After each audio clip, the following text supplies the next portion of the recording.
سلامتی ہے، سلامتی ان آنکھوں پہ جو ہدایت پہ نظریں جمائے بیٹھی ہیں، ان کانوں پہ جو ذکر خیر کے منتظر رہتے ہیں، اور ان قدموں پہ جو ہدایت کی راہ پہ گامزن ہیں۔ السلام علیکم ورحمۃ اللہ وبرکاتہ۔ تمام تعریفیں خدائے بزرگ و برتر کے لیے جو وحدہ لا شریک ہے، نہ کوئی ثانی نہ کوئی ہمسر۔ درود لامحدود محبوب رب الودود، راحت العاشقین مراد المشتاقین، حضرت محمد مصطفیٰ، آپ کی آل پاک، آپ کے جانثار انصار اور اصحاب پر۔ زرمن آپ دیکھ رہے ہیں الف لام میم، میں آپ کا میزبان محمد اویس ربانی تہہ دل سے آپ کو کہتا ہوں خوش آمدید۔ یہ خاصہ ہے کہ جب بھی علم کی حدت چاہیے ہوتی ہے، علماء سے رجوع کیا جاتا ہے، ان کی طرف ہاتھ بڑھائے جاتے ہیں سوالی بن کر۔ اور میں نے الف لام میم کے اس پورے سفر میں ہمیشہ یہ کوشش کی ہے کہ جون سا بھی عالم دین ہے، علم کی حدت اس سے لی جائے۔ فطرت کو سمجھنا انسان کی خواہش رہی ہے، یہ تجسس ہمیشہ سے ہے اور ہمیشہ رہے گا۔ پروردگار نے جو نظام دیا ہے وہ نظام قدرت کے بالکل ساتھ ساتھ چلتا ہے، بلکہ شاید بالکل ہو بہو وہی ہے۔ اس لیے کہتے ہیں کہ اسلام دین فطرت ہے۔ مگر آج کے دور میں نئے نئے مسائل فطرت سے بالکل متصادم نظر آتے ہیں، اور پھر ان کا حل تو اس سے بھی زیادہ تلخ ہوتا ہے۔ میں انہی سوالات کے ساتھ آج ایک ایسے عالم دین کی خدمت میں حاضر ہوا ہوں کہ جس کو بہت سے لوگ سنتے بھی ہیں، اور جو اچھی بات مجھے لگتی ہے وہ یہ کہ اس موضوع کو ڈسکس کرنے سے پہلے انہوں نے یہ نہیں پوچھا کہ موضوع اور سوالات کیا کیا ہوں گے، یعنی تیاری کا بھی کوئی ایسا مشکل مرحلہ نہیں تھا۔ البتہ یہ کہ آج کے اس پروگرام میں سوالات پوچھے جائیں گے اور جوابات آپ کے سامنے ہوں گے۔ میں خوش آمدید کرنا چاہتا ہوں، ریسرچر ہیں، محقق ہیں، پوری دنیا میں اپنا پیغام پھیلاتے ہیں، اور دین حقہ کی سربلندی کے لیے ہمیشہ آپ کو مصروف پائے جائیں گے۔ میں خوش آمدید کہتا ہوں۔ السلام علیکم ورحمۃ اللہ، انجینئر محمد علی مرزا۔ جی وعلیکم السلام ورحمۃ اللہ وبرکاتہ۔ ولا حول ولا قوۃ الا باللہ، اللہم صلی علی محمد وعلی آل محمد۔ ویس بھائی، آپ کو ویلکم ہے ہماری اکیڈمی میں، اور جی ٹی وی کی پوری ٹیم کو۔ ماشاء اللہ تعالیٰ آپ کا چینل جس طریقے سے ریلیجن کی آواز کو اس ماڈرن دور میں بڑے احسن انداز میں پہنچا رہا ہے لوگوں تک، اللہ تعالیٰ ہی اس کی جزا دینے والا ہے۔ آمین، شکریہ، جزاک اللہ۔ میں انجینئر صاحب فطرت کو سمجھنے کی کوشش کر رہا ہوں، اور نئے نئے مسائل میرے سامنے ہیں۔ ابھی ریسنٹلی ایک ڈاکومنٹری بھی ایسی آئی کہ جس میں دکھایا گیا کہ انسان اپنی لائف کے کچھ سال کچھ ڈی این ایز اور اس طرح کی سائنسی جدت کے تحت کسی کو بھی ڈونیٹ کر سکتا ہے، اس کے عوض پیسے لے سکتا ہے۔ مثلا میری عمر اگر 35 سال ہے تو میں اپنے 5 سال کسی کو دے دوں اور اس کے عوض مجھے ایک بھاری بھرکم اماؤنٹ مل جائے، اور میں 40 سال کا ہو جاؤں گا، میرا ڈی این اے 40 ایئرس کی ایج کا ہو جائے گا۔ یہ تمام چیزیں اسلام اس کو کس نگاہ سے دیکھتا ہے؟ فطرت کے متصادم ہے یا پھر اسلام اس میں کوئی راستہ نکالتا ہے؟ دیکھیں، جو جدید سائنٹیفک فیکٹس کے ذریعے جو چیزیں اسٹیبلش ہوتی ہیں، جب تک وہ پریکٹیکلی سامنے نہ آئے ان کے بارے میں رائے قائم کرنا خام خواہ ایک عقل کے گھوڑے جو دوڑانے کے مترادف ہے۔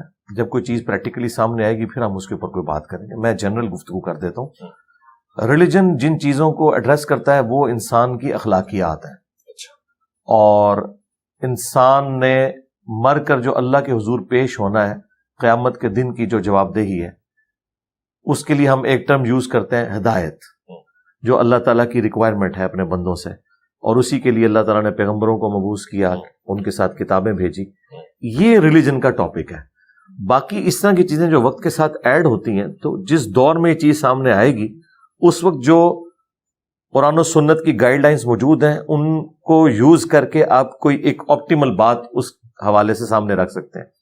جب تک ان تمام چیزوں کی تمام ڈائریکشنز کا نہ پتہ ہو، کوئی اس طریقے سے رائے آپ قائم کر نہیں سکتے۔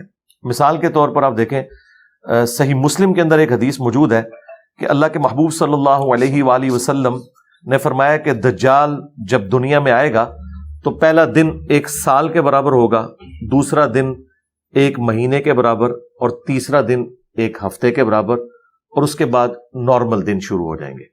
تو صحابہ کرام نے پہلا سوال کیا، یا رسول اللہ ہماری نمازوں کا کیا بنے گا؟ جب ایک دن 1 سال کا ہے تو اب 1 سال کی نمازیں پڑھنی ہیں یا 5 نمازیں ایک دن میں پڑھنی ہے؟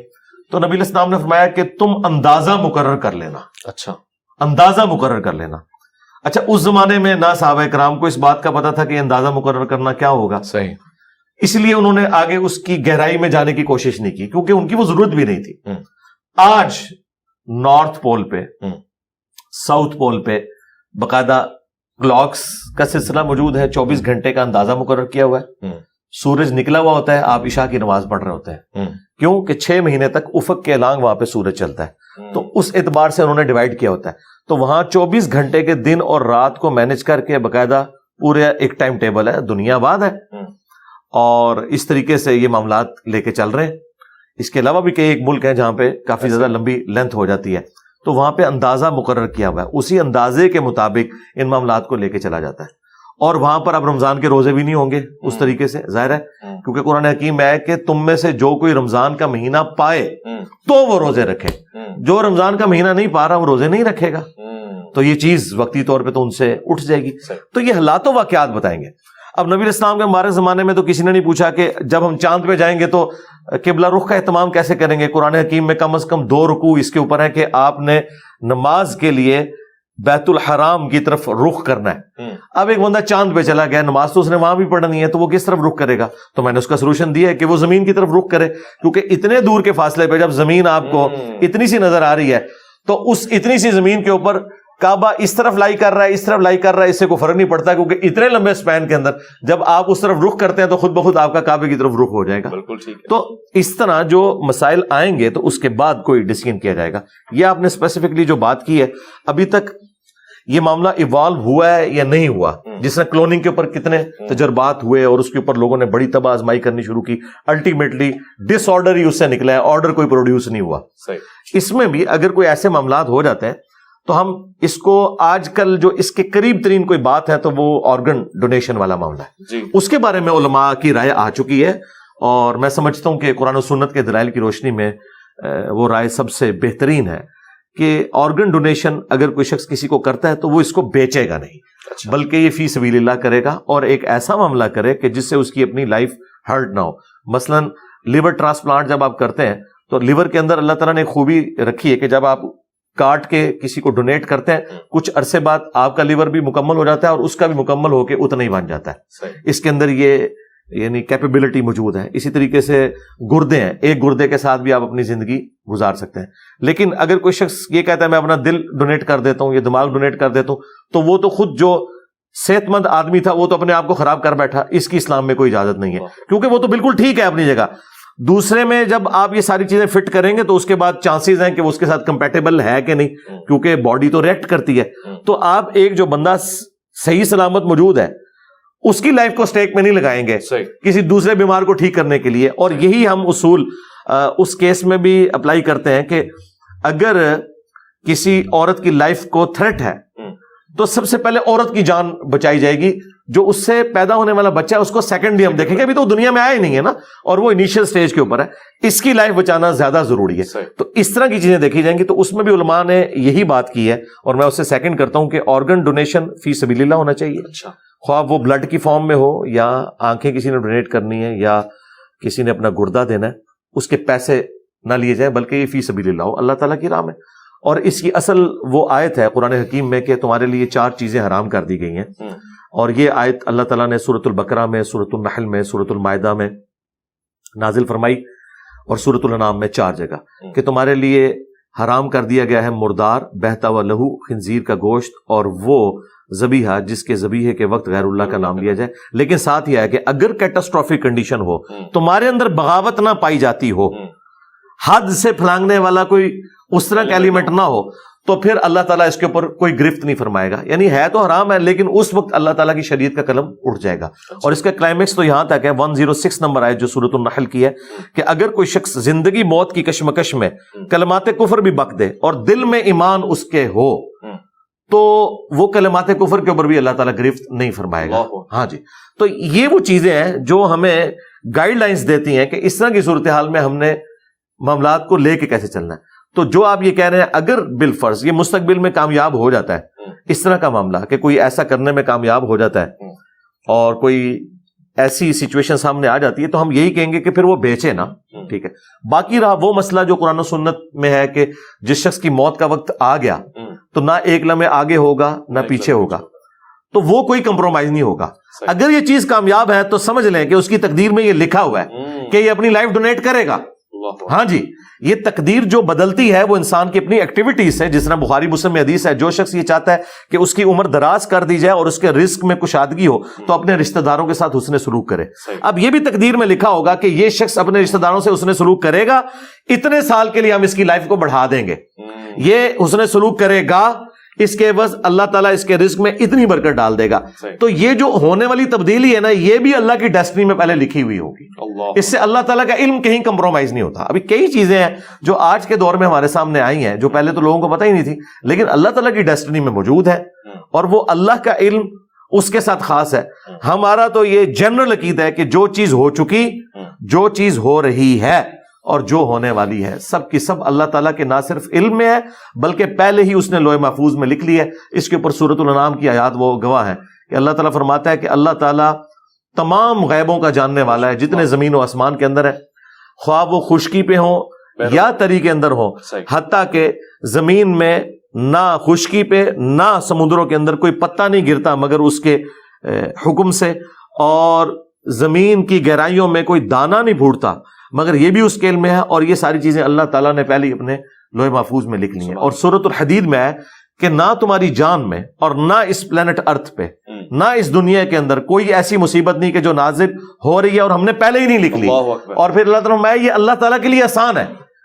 اب اس کو ہم کوئی امیجن نہیں کر سکتے کیونکہ ہم کریشن ہے. کریشن اپنے کریٹر کے بارے میں زیادہ زیادہ کیا سوچ سکتی؟ مثلا یہ موبائل انسان نے بنایا، موبائل کس حد تک ایک انسان کے برین کو سمجھ سکتا ہے؟ ڈکٹیشن لینے کی بس اس حد تک جتنا ہم نے اس کو رکھا ہے.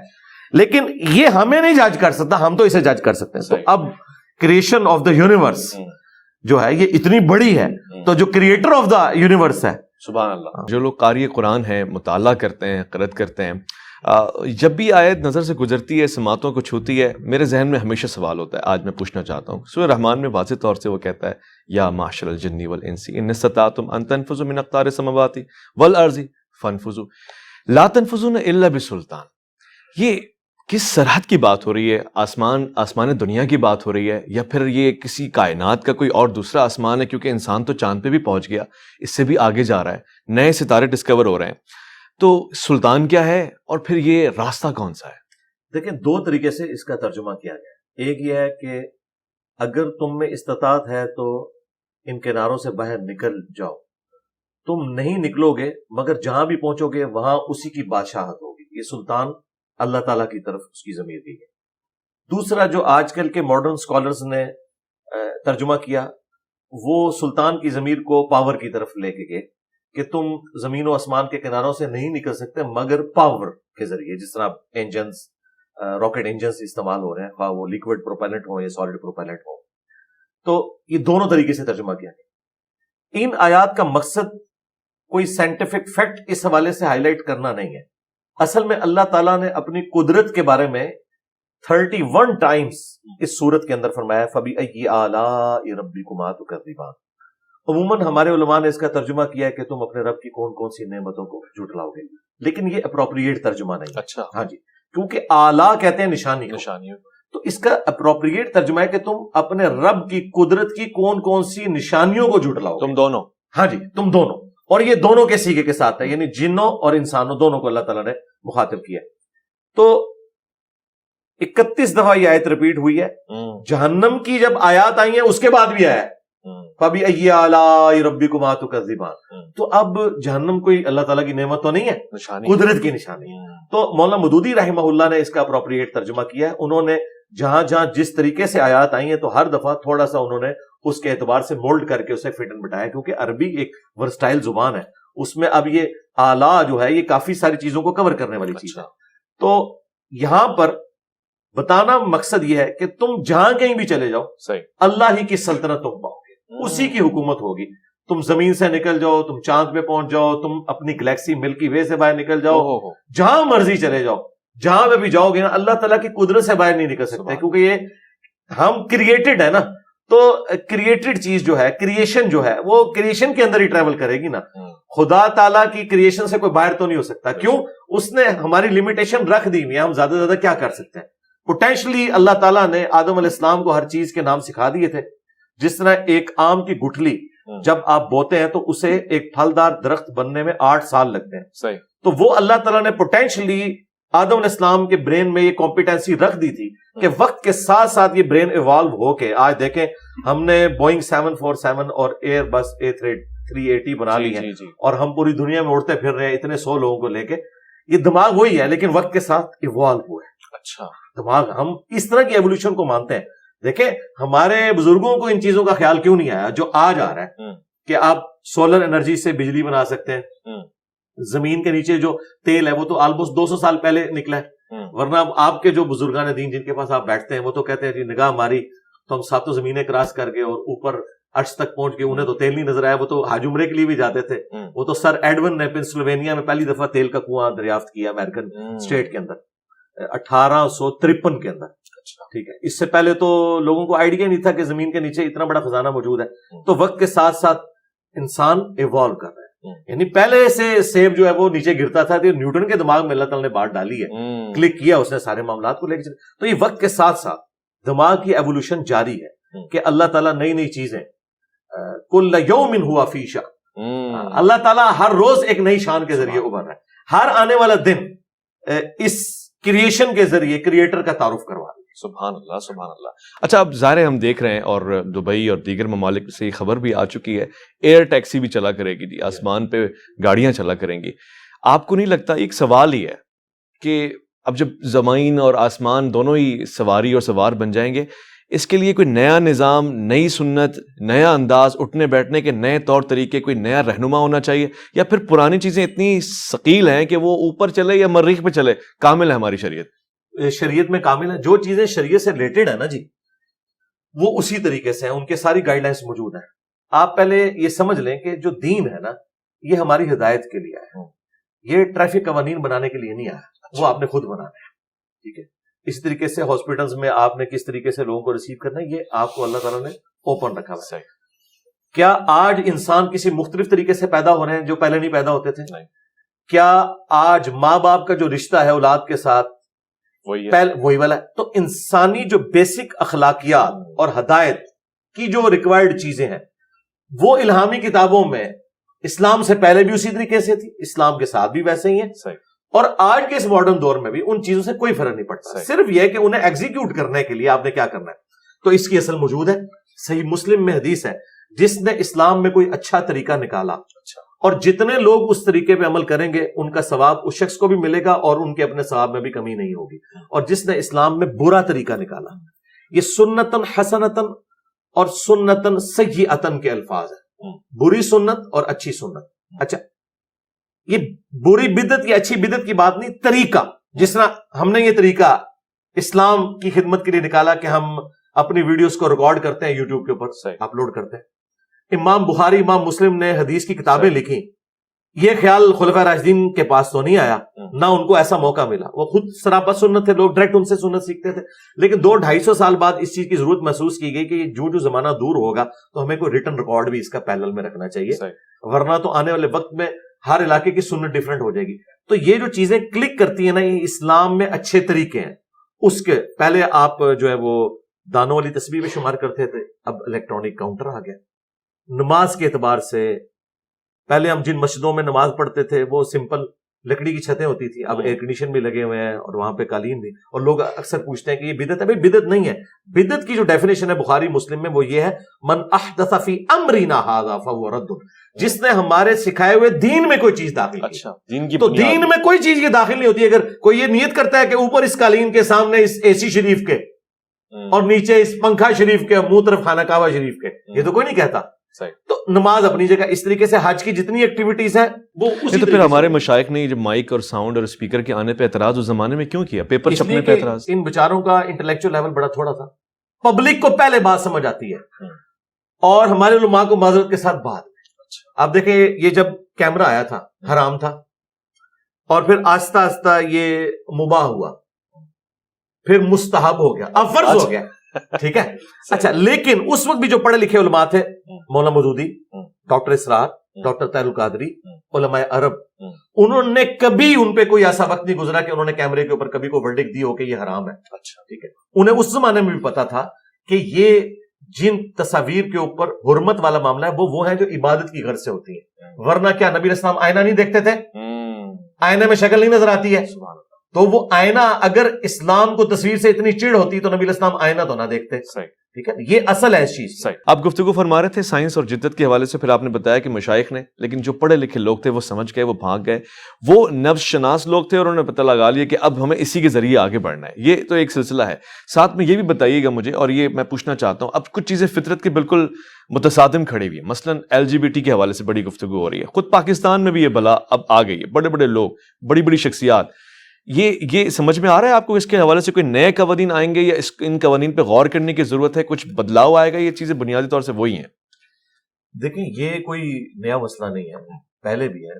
قرآن حکیم میں زنا کی مذمت اتنی دفعہ نہیں آئی ہے جتنی یہ ہومو سیکچوالٹی والے ایشو کے اوپر آئی۔ اچھا، ہاں، آپ دیکھیں 7-8 جگہوں پر تو ڈیٹیل کے ساتھ قوم لوط کا واقعہ بیان ہوا ہے، اور وہ پوری تفصیلات کے ساتھ بیان ہوا ہے۔ تو اس کے بارے میں اسلام کے کسی مکتب فکر میں کوئی دوسری رائے نہیں تھی۔ باقی یہ جو چند ایک لوگ آپ کے سامنے آتے ہیں اس طریقے سے، بعض چینلز ہیں جی میں پہلے مسلمان تھا، میں ایکس مسلم ہوں، یہ میرے بھائی نہ وہ پہلے مسلمان تھے نہ ان کے باوجود مسلمان تھے، وہ نسلاً مسلمان تھے۔ جس طرح ہم نسلاً ہندوؤں کی اولاد ہے، اس کے بعد ہم جو بھی ریلیجن اڈاپٹ کرنے، یہاں سب کانٹیننٹ کے لوگ، پہلے تو یہ تھا نا، بعد میں لوگوں نے اپنا ریلیجن کو اس طریقے سے چینج کیا، تو یہ لوگ کبھی مسلمان تھے ہی نہیں، صرف نام کے مسلمان تھے۔ اس کا ثبوت یہ ہے کہ انہوں نے کبھی نماز نہیں پڑھی۔ آپ ان میں سے کسی کو نماز سنیں، نماز نہیں آتی، اچھا، سورۃ الفاتحہ سنیں، بالکل نہیں آتی، ان کا ریلیجن سے کوئی لینا دینا نہیں، نام کے مسلمان، یہ صرف مسلمانوں کے گھر پیدا ہوئے تھے۔ ہمیں خواب پتہ نہیں کیوں ٹینشن پڑ جاتی ہے کہ جو لوگ نہ نماز پڑھتے نہ ان کا کوئی دین سے تعلق، وہ بائی چانس مسلمانوں کے گھر پیدا ہوئے اور انہوں نے اسلام کو کنوکشن کے ساتھ نہ ایکسیپٹ کیا کبھی، اب وہ اس قسم کی ایکٹیویٹی کرتے ہیں، تو ہمارے بھی بعض سپیکرز، مجھے ان پہ ترس آتا ہے، وہ خام خواہ ایک مسئلہ ہوتا نہیں اسے اتنا بگاڑ کے پیش کرتے ہیں کہ پتہ نہیں ملک کے اندر کیا ہو گیا۔ اس طرح کچھ بھی نہیں ہونا میرے بھائی، ان لوگوں سے یہ چھپ چھپا کے بھی کرتے تھے، اب تھوڑا سامنے آ گیا تو دین واٹ۔ اچھا، تو اب کرنے کی ضرورت جو ہے وہ یہ ہے کہ آپ نے علمی طریقے سے لوگوں کی غلطیاں ان کے اوپر ہائی لائٹ کرنی ہے۔ ٹھیک ہے، عوام الناس کا یہ کام ہے۔ رہ گئے جو ایوانوں میں بیٹھے ہوئے لوگ ہیں، انہوں نے اس قانون اور آئین کی پاسداری کرنی ہے جو قرارداد مقاصد کے تحت پاکستان کے آئین میں یہ چیز تھی کہ کوئی بھی قانون قرآن و سنت کے منافی نہیں بنے گا۔